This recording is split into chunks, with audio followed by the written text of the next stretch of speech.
जय हिंद दोस्तों, वंदे मातरम। आप लोगों को ये चीज़ पता होना चाहिए कि पैसे के बाजार में कोई दोस्त नहीं, कोई दुश्मन नहीं, कोई सगा नहीं, कोई पराया नहीं। कितने बड़े अपने दोस्त जो एकदम सगा से भी बढ़ के हो, वो भी दुश्मन हो जाता है।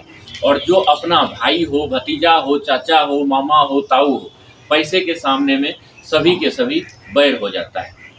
सेम कहानी वर्ल्ड बाजार का है। वर्ल्ड बाजार में हथियार का जो मसला है, हथियार बिक्री का जो मसला है, उसमें इतना ज़्यादा होड़ लग गया है कि कोई अपना दोस्त नहीं पहचान रहा है, ना ही कोई अपना दुश्मन पहचान रहा है। जैसे आप रसिया को देख लीजिए, रूस को, वो भारत का एकदम दोस्त कहा जाता है, लेकिन वो अपना हथियार भारत को भी बेचता है, पाकिस्तान को भी बेचता है और चीन को भी बेचता है। जैसे S-400 चीन को भी दिया, भारत को भी दिया, S-300 पाकिस्तान को भी दिया। मतलब अगर हथियार बेचना है तो भारत का कितना भी बड़ा दोस्त हो तो वो भारत को भी देगा, दोस्त है तो, और पाकिस्तान उसका दुश्मन है तो ये नहीं सोचेगा कि वो भारत का दुश्मन है तो हम उसको हथियार नहीं देंगे। वो उसको भी बेच रहा है और अपना मुद्रा एकत्रित कर रहा है। सेम कहानी अभी भारत ने भी शुरू कर दिया है, जिसके कारण हमें लगता है कि रसिया और इजराइल अंदर से खपा है, लेकिन उन्हें भी ये समझ में आ रहा है कि जैसा हम पहले किए हैं सेम भारत कर रहा है। 2 साल से रसिया, आप पॉइंट बाय पॉइंट समझिए।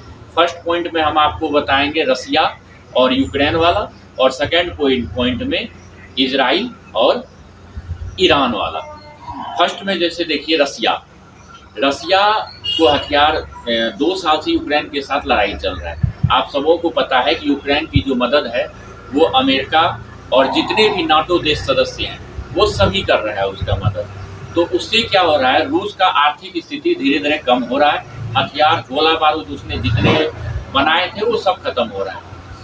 अब वो ईरान से तो कभी चीन से हथियार ले रहा है। सेम उसने कहानी किया, छोटी दूरी का मारक क्षमता वाला भारत से भी कुछ मिसाइल उसने खरीदा, रसिया ने। लेकिन वहीं दूसरे तरफ अमेरिका और यूरोप देश जो है यूक्रेन का साथ देते देते उन्हें हथियार भी सप्लाई करता था। लेकिन हथियार हर देश कितना सप्लाई कर सकता है, कुछ अपने लिए भी बचा के रखना होता है। तो यूक्रेन के पास पैसा बहुत ज़्यादा है। हाँ, हालांकि उसकी राष्ट्रपति के मूर्खता के कारण वहाँ पे युद्ध शुरू हुआ रसिया से। अगर वो मूर्खता नहीं दिखाता तो आज यूक्रेन कहीं ऊपर होता। तो यूक्रेन का राष्ट्रपति भारत से बात करता है हथियार डील में, और हथियार डील करता है। लगभग 100 से ज़्यादा मिसाइल जो है भारत से यूक्रेन मंगवाता है पैसे से। भारत ने भी बाजार में दिखाया कि हमने रसिया को हथियार दिया तो यूक्रेन को भी दिया, अपनी मुद्रा बढ़ाया भारत ने। लेकिन इससे क्या हुआ, रसिया थोड़ा खपा हो गया। रसिया जब खपा हो गया तो आप लोगों ने बीच में लगभग आज से 15 दिन पहले आपने देखा होगा कि अजीत डोभाल, जो कि भारत का NSA है, वो रसिया जाता है एकदम से, जो कि देश को भी पता नहीं चलता है। एकदम से न्यूज में आता है कि अजीत डोभाल जो NSA है वो रसिया जा रहा है, और रसिया जाता है वहाँ पे, वहाँ के NSA से मिलता है, वहाँ के रक्षा मंत्री से बात करता है, और ये भली भांति समझाता है कि आपने भी जैसे किया है सेम हम भी अपना देश का मुद्रा बढ़ाने के लिए ऐसा कर रहे हैं।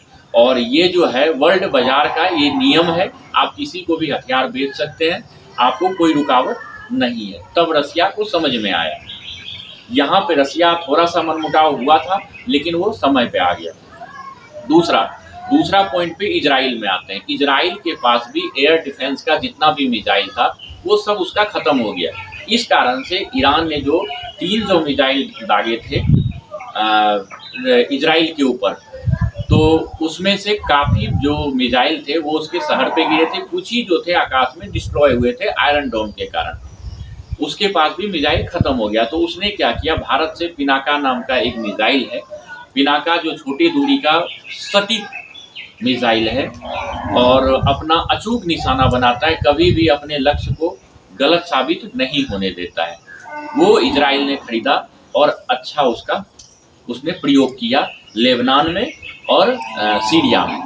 लेकिन वहीं तरफ अब आप ये बोलेंगे कि रसिया और इजराइल भारत से क्यों खपा होने वाला है। अभी देखिए, अभी 2 दिन पहले का मैं आपको कहानी बताता हूँ, उसमें कुछ तीसरा ही एंगल निकल गया। तीसरा एंगल ये हो गया कि भारत ब्रिक्स देश का सम्मेलन था, उसमें भारत, चाइना और रसिया तीनों का जो राष्ट्रपति है और भारत का प्रधानमंत्री, ये तीनों के तीनों एक टेबल पे बैठे हुए थे। इन तीनों का एक अलग से भी मीटिंग होता है और इन तीनों का मीटिंग होता है और साथ में जब चाइना और रसिया के साथ मीटिंग होकर ख़त्म हो जाता है, फिर रसिया के साथ अलग से अकेले पुतिन के साथ भारत का मीटिंग होता है, जिसपे कि पूरे वर्ल्ड का नज़र रहता है। रसिया के साथ गुप्त मीटिंग होता है, पहले चाइना रसिया के साथ गुप्त मीटिंग होता है भारत का, फिर रसिया के साथ अकेले में गुप्त मीटिंग होता है। इसी बीच खबर आता है कि ईरान का भी राष्ट्रपति खेमनेई, जो कि अभी अभी बना है, वो भी वहाँ पहुँच जाता है। वहाँ पहुँचने के बाद गुप्त मीटिंग एक होता है ईरान का, रसिया का और भारत का। इस गुप्त मीटिंग में ये फैसला होता है कि ईरान को भी हथियार भारत देगा। अब देखिए यहाँ पे चौथा एंगल खुल गया, क्यों? क्योंकि ईरान को जब इसने रसिया ने, ईरान को ये पता था कि मैंने 300 मिसाइल इजराइल पे मारा है, इजराइल हमारे ऊपर ज़रूर बम बरसाएगा, उसके बाद हमें उससे वो मिसाइल बरसाए उससे पहले हमें अपना पूरा बंदोबस्त कर लेना है। तो ईरान को बंदोबस्त करने के लिए सबसे बड़ा हथियार का निर्यातक के रूप में आज के डेट में भारत आगे आ रहा है। तो भारत को और खेमनेई सरकार, जो कि ईरान का राष्ट्रपति है, उसे आपस में मिलाया गया और दोनों में ऐसा कहा जा रहा है गुप्त सूचना के हिसाब से कि दोनों में एक बहुत बड़ा डील हुआ मिसाइल, ड्रोन और जेट फाइटर का। ये कहा भी जा रहा है विशेषज्ञों द्वारा कि इसका जल्द ही भारत को एक बड़ा बाजार के रूप में उसके ईरान से जो है कलेक्शन किया जा सकता है हथियार, उसमें भारत अहम भूमिका निभाएगा और भारी मात्रा में ईरान को हथियार दे सकता है, जिससे इजराइल को लगा कि अगर इजराइल की इस बैठक पे पूर्ण नज़र थी, मतलब इजराइल जो है ब्रिक्स देश में जो सम्मेलन हो रहा था उस पर एकदम गहराई से नज़र बना के रखा था। गहराई से नज़र बनाने के बाद जैसे ही उसने देखा कि चाइना और रसिया और भारत तीनों का मीटिंग हो रहा है, वो समझ गया कुछ गलत होने वाला है। और उसके साथ जैसे ही ईरान का राष्ट्रपति खेमनेई वहाँ पहुँचता है तो इजराइल समझ जाता है कि अब बहुत बड़ा षड्यंत्र उजागर होने वाला है। इजराइल को ये समझ में आ गया कि अब ईरान जो है हथियार जुटाना पूरे वर्ल्ड से शुरू कर दिया है। जैसे ये हथियार जुटाए उससे पहले हम इसके ऊपर अब आक्रमण कर देते हैं। और कल ही रात में लगभग 200 जेट फाइटर के द्वारा बम वर्षा इजराइल के द्वारा कर दिया गया। अब आप लोग ये समझ लीजिए कि वर्ल्ड बाजार के अंदर आपको अगर हथियार बेचना है तो आपको हर चीज़ भूलना पड़ेगा कि ये मेरा दोस्त है, इसके दुश्मन को हम हथियार नहीं देंगे, या ये मेरा इसका मैं दोस्त हूँ तो इसको हम हथियार नहीं देंगे। वर्ल्ड का जो बड़ा बड़ा देश है वो छोटे देशों के साथ जैसे करता था, सेम आपको वही स्ट्रेटेजी भारत को अपनाना होगा, जो कि मोदी सरकार वाकई में ऐसा कर रहा है। और इस कारण से भारत का जो है जो इकोनॉमी है बहुत तेज़ी से अगले 1-2 साल में ग्रोथ करने वाला है, क्योंकि वर्ल्ड में ऐसा कोई देश नहीं है आज के डेट में युद्ध में नहीं झोंका हुआ है और हर किसी को हथियार की ज़रूरत होगा। और सबकी नज़र भारत पे था कि रसिया का दोस्त है, कहीं रसिया के एंटी को ये देगा कि नहीं देगा। इजराइल का भारत दोस्त है तो भारत के एंटी को, दुश्मन को, इजराइल के दुश्मन को भारत हथियार देगा कि नहीं देगा।